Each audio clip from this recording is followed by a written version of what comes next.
Hello, welcome. This is Six Year Box. You're welcome once again. This is the football show weekend review, looking at the games, game day, week three, not week two. So we gotta make changes there. If you're new to the channel, please subscribe, like, share, all that good stuff. And you know what time it is. Make sure you subscribe, like, and share. We got loads more content coming your way. Just make sure you subscribe. The Premier League is up and running. So good that football is back. Your weekend is sorted out now. You can just chill out, relax, and watch football all weekend. We got loads more stuff coming. We're gonna be doing like a calling show very soon. That's what we're trying to do. We need to get our what do you call it sorted first. We want to get our system sorted for our live because we'll be having some issues when we do live broadcast as well, when we do live watch alongs. We're gonna get all that sorted for you out very soon. But just bear with us if you're experiencing a lot of frozen pictures and all that kind of stuff. Please bear with us. We're gonna try and sort that out very soon. Please subscribe, like, share. Let's get into week three fixtures kicked off on a Friday, game day, Friday on game day. Saw Chelsea taking on Luton at home. Chelsea, after a defeat to West Ham and the draw against Liverpool, had to win this one, and they came into this game all guns blazing. Raheem Sterling was superb in this one. He was running through on goal. Do you know why I didn't put him in my team of the week? I think I should have put him in. So yeah, I think that's a mistake on my part. But let's get into it. Chelsea played really well, got their goal. Jackson got off to a good goal as well. I think Luton Town tried. And they did, I think it's the problem with all these new sides in the league. You make a mistake, you get punished. That's just the name of the game. Think they need to go back home. They've been playing away from home now for the past three fixtures or two fixtures. I think when they go back home for the first time, which is I think next week, this week Friday, they need to go home and get that victory. They need to get that victory at home, make their home a fortress. Chelsea, Pochettino, you can see what he's trying to do. Young squad, legs, they're going to press you all over the pitch. They need that goal scorer. Jackson, can he be the one? Hopefully, Chelsea run out three winners. Raheem getting another goal, buck down into cut back into the middle of the box.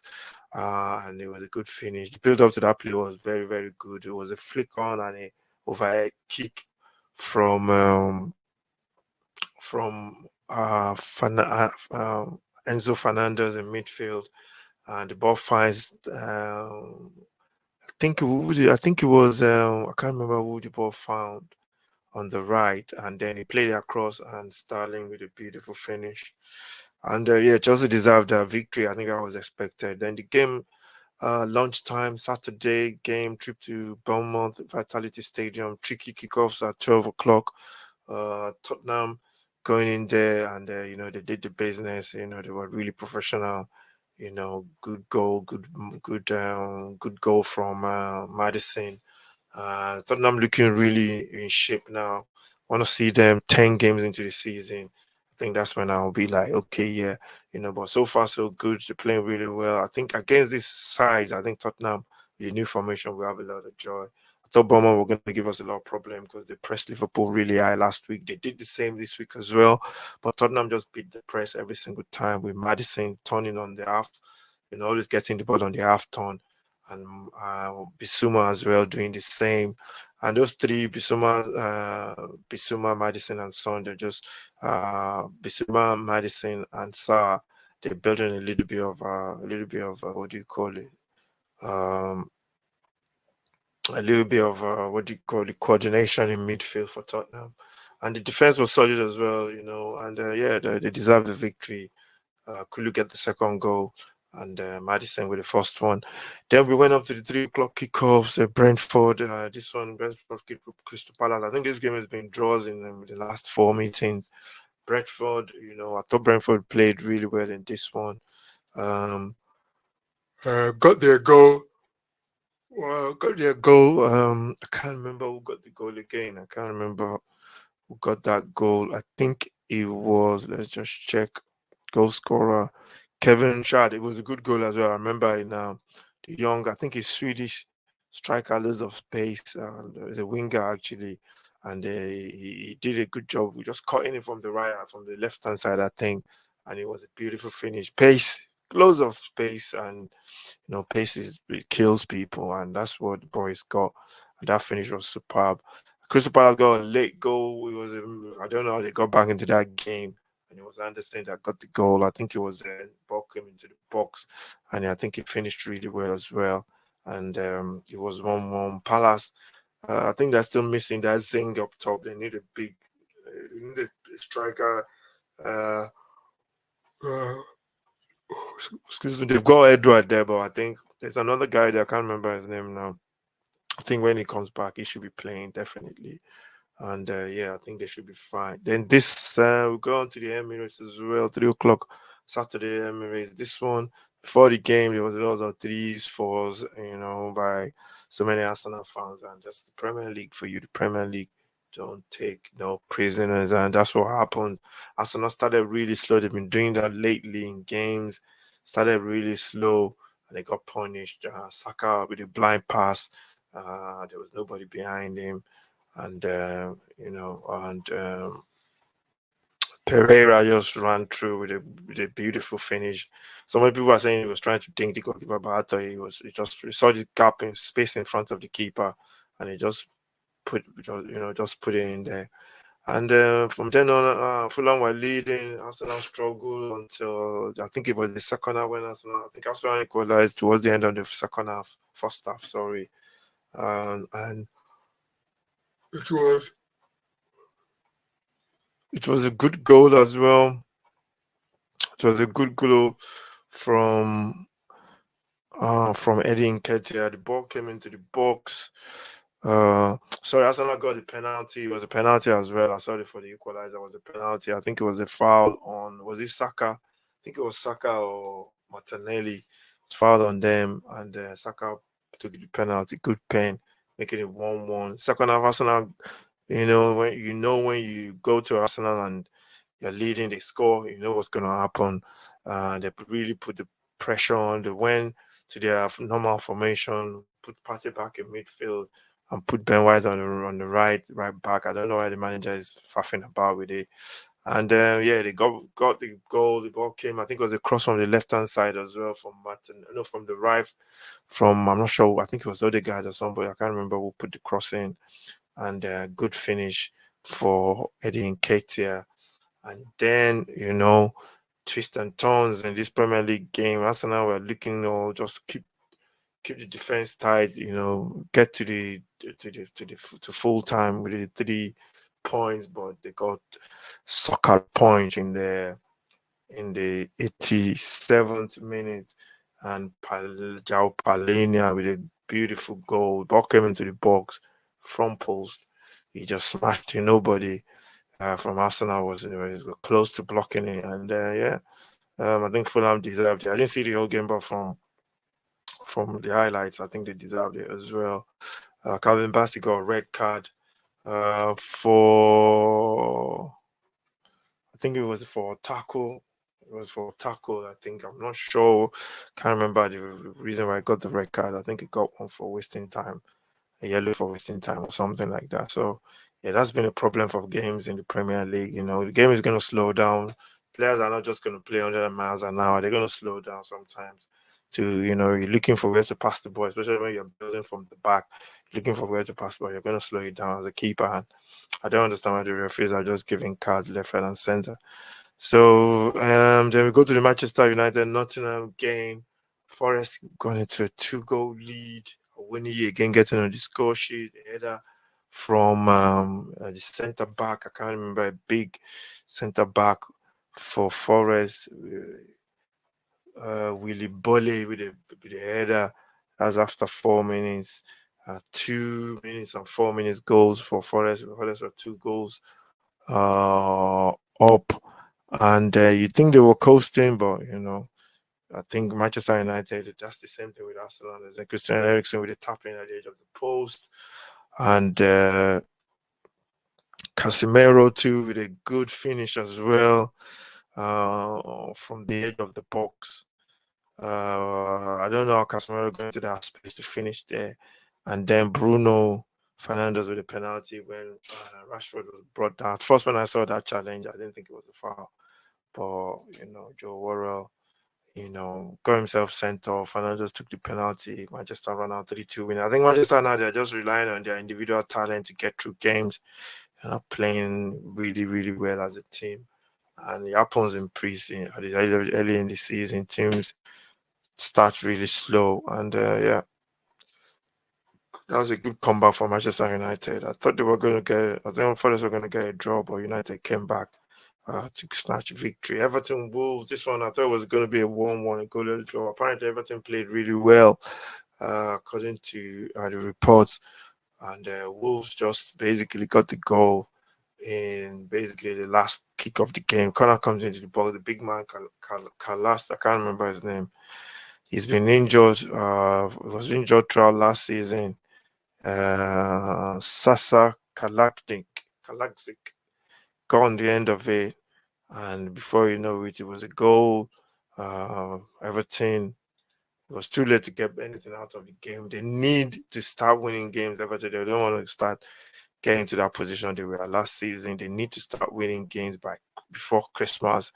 They gave the goal like this till Christmas. I think they will go down this year. The Premier League will take no prisoners. They've been trying that 2 seasons in a row now. They've survived Premier League relegation into the Championship. I don't think they could afford to do it the third time. They were going to Brighton, West Ham. I was watching this one with the corner. Watching this, I think I was doing something as well. And West Ham are just really, really business like they defend. There you have this ball, and the counter-attacking football is devastating. The way they ripped Brighton apart with those goals, was just breathtaking the way they played. They go forward every time they go for it, you knew they were going to score. They were using these channels behind the Brentford back line, loads of spaces, and it was what's his name now? I can't remember his name. Um, Let me just check his name. Let me check his name. Yeah, it was.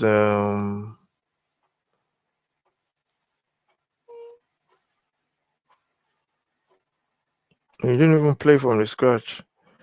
Can't remember his name. What was his name? It was one that was okay, but I remember his name very soon. I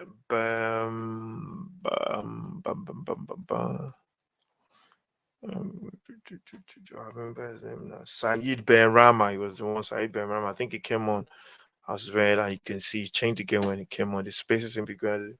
Paketa as well was very good, and they just ripped Brighton apart. Bowden, Gerard Bowen scored a cracking goal as well. And yeah, and Antonio as well got on the score sheet. West Ham will punish teams on that counter. The only way you can stop that is if you score first. They score first, you're in trouble. And they ran out convincing winners there. First time they're beating Brighton as well in the Premier League the past 3 seasons. For Sheffield United, I saw a little bit of this one. Sheffield United played really, really well. The keeper was the man of the match for me. He made some incredible save. I think he made one from Haaland. Haaland missed the penalty as well, but City never gave up. They keep playing. City got their goal with a far post header at the far post from Haaland. You thought City were going to walk it. Sheffield United got the goal back as well from the edge of the box. You just gamble against City, you get chances, go put it away. That's what Sheffield United did, and City got the winning goal through through Rodri in midfield. Goal scorer for Jaden Boyle was the goal scorer for Sheffield United after 85 minutes, and City scored like 3 minutes later. So, yeah, Sheffield could have got something out of it. But City are just relentless. That's what champions do. They just keep coming. And they know they're going to win games. That ended 2-1 in favor of City. Then Burnley Villa. This one was on Villa. People, I only saw a couple of highlights of the game. And, James McGinn was very, very, very good. His name John McGinn, sorry, was very good. Burnley as well. I think they're finding it difficult in the Premier League the way they want to play their football. Aston Villa are just really, really good. They just got better quality. That's it. Jonathan McGinn got a couple, got one. I think he got one goal. Uh, other goal scorers in there. Lyle Foster got 47-minute goal for uh Burnley to give them any chance to make it 1-1. And Martin Cash with the first got two goals. Uh, and you can see Martin Cash playing forward. That's why he's in my player of the team of the week. And you can tell, they just got the quality. They got different quality. Musa Diaby as well, grabbing his second goal in 3 games. And you can tell the quality there, in Villa. And Villa, they ran out easy winners and 3-1. So those are the fixtures. I think there was one more, Liverpool Newcastle. Yes, I watched that one. That was the game of the day of the weekend for me. It was cracking game. Newcastle had a lot of control in the first part of the game. Liverpool had the man sent off. It was a red card. I thought it was not initially, but eventually came around. You could see the touch. And it was difficult. It was difficult for Liverpool earlier on. But they ran out, they weathered the storm, especially after Newcastle got their goal. Who was goal scorer for Newcastle again? I think it was Miron. Let me just check. Let's check. Who was the goal scorer for Newcastle? No, it was Anthony Gordon. Mistake. I remember that mistake from Trent Alexander-Arnold. The ball went under his feet, and Anthony Gordon would just run onto just to score after 25 minutes. And he gave Trent a lot of problems with his pace. It was very direct. But, I was watching that game and I knew that Liverpool were in that game because they got the threat, they got the firepower up top, loads of space. I think Newcastle, the way they played, they just left themselves open at the back. They were pressing man for man instead of respecting that Liverpool front line and just sitting deep a little bit.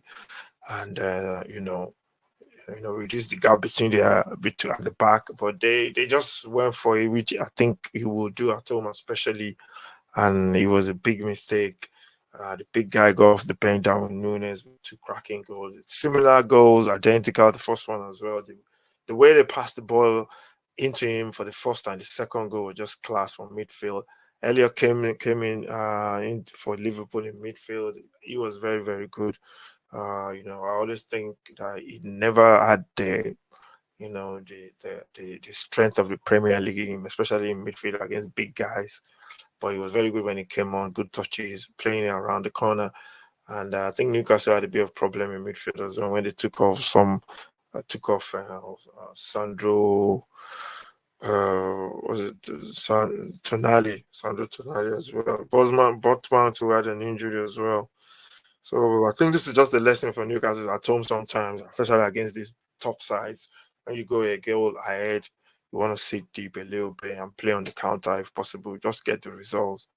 And yeah, it was a surprise result for everyone. But me, I just knew Liverpool could do that to you with the front line with Salah and Jota and Luis Diaz as well. And then they've got Nunes off the bench as well. So they're deadly side, Liverpool. So that's the football show, game day 3 in the Premier League. And let's just quickly look at my team of the week. Let's look at my team of the week. Look at my team of the week. That's my team of the week. We got in goal, Fodringham in goal. Got Matthew Cash right back. Fodringham, Sheffield United. Matthew Cash right back. Got Diaz of Manchester City. Van der Ven, Tottenham. Udoji of Tottenham as well. I think was very, very good.